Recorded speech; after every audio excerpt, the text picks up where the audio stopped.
Tu n'y as pas manqué, oui, les accessoires ça ne sert à rien si à la base l'arme est toute pourrie. Pourtant, dans ton stream, parfois ça arrive, peut-être que tu te concentres sur des trucs qui ne servent pas vraiment à grand chose. C'est ce à quoi va servir cette vidéo, à se concentrer sur la chose la plus importante, ce qui va faire la force et le potentiel de ton stream, c'est-à-dire le contenu. Le contenu, qu'est-ce que c'est exactement? C'est tout ce que tu vas produire qui est intéressant et qui va motiver un viewer à rester sur ton live. Il y a 3 éléments qui sont hyper importants. Moi je l'appelle la trinité et je pense que c'est pas mal parce qu'ils ne fonctionnent pas les uns sans les autres.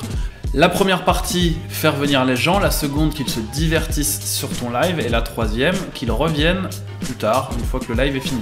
Ça, c'est vraiment les 3 points qui vont déterminer si ton live est un succès ou pas.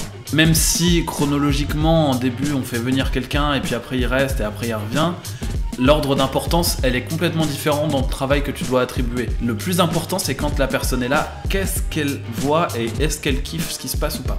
Le contenu, c'est le truc le plus important, et c'est vraiment cette partie centrale.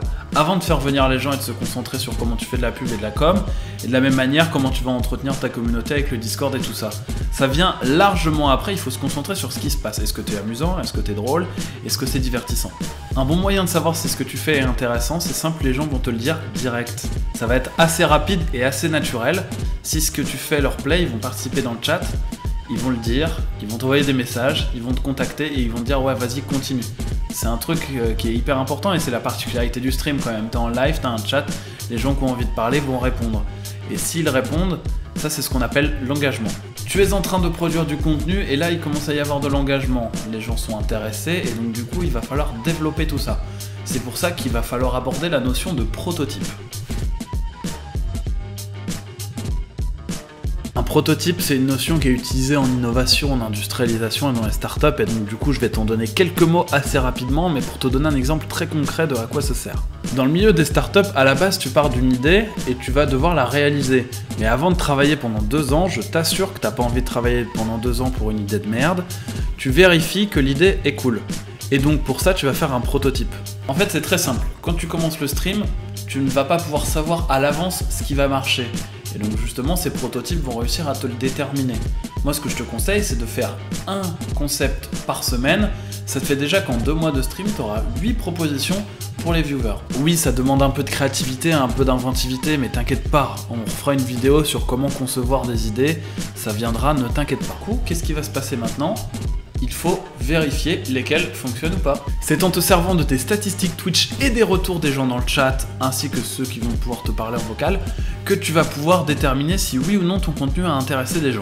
Par exemple, imaginons que tu streames le samedi et qu'il y a énormément de monde par rapport à ton lundi. Ça vient peut-être pas de ton concept, mais ça vient peut-être du créneau horaire. Par contre, ce qui est intéressant, même si le lundi t'avais 2 fois moins de monde, mais que les gens parlaient à fond dans le chat, là c'est intéressant. Oui, lundi il y avait moins de monde, mais par contre que ceux qui étaient là ont vraiment kiffé ce qui s'est passé. Bon, du coup, en travaillant comme ça au fil des mois, tu vas pouvoir assez vite déterminer ce qui intéresse les gens ou pas. Et ouais, effectivement, au fil des semaines, tu vas voir qu'il y a des gens qui restent longtemps, qui restent peu longtemps, qui participent dans le chat, qui ne reviennent jamais, qui sont super contents de revenir. Et toutes ces informations-là vont te servir de levier. Tu vas pouvoir contrôler un peu comme ça ton live et te dire, ok, ça, cette partie-là, quand je l'accentue, ça fait que les gens parlent à fond dans le chat. Ok, ça va être ça mon créneau et je vais m'orienter sur ce type de contenu. Ce contenu qui m'intéresse et qui a l'air d'intéresser les gens. Parce que ça, je t'en ai peut-être pas beaucoup parlé, mais effectivement, tout le contenu que tu crées, il faut absolument que ça t'intéresse. Notre objectif avec Worthit, c'est vraiment d'essayer de monter le niveau général des streams en évitant de faire les erreurs que tout le monde fait. On se renseigne auprès de plein de streamers, on en accompagne même 7 pour lesquels on a des agents qui sont dédiés. L'objectif, c'est de faire que ce média devienne le meilleur possible en France et qu'on puisse enfin concurrencer d'autres médias qui, selon nous, parasitent un peu le crâne.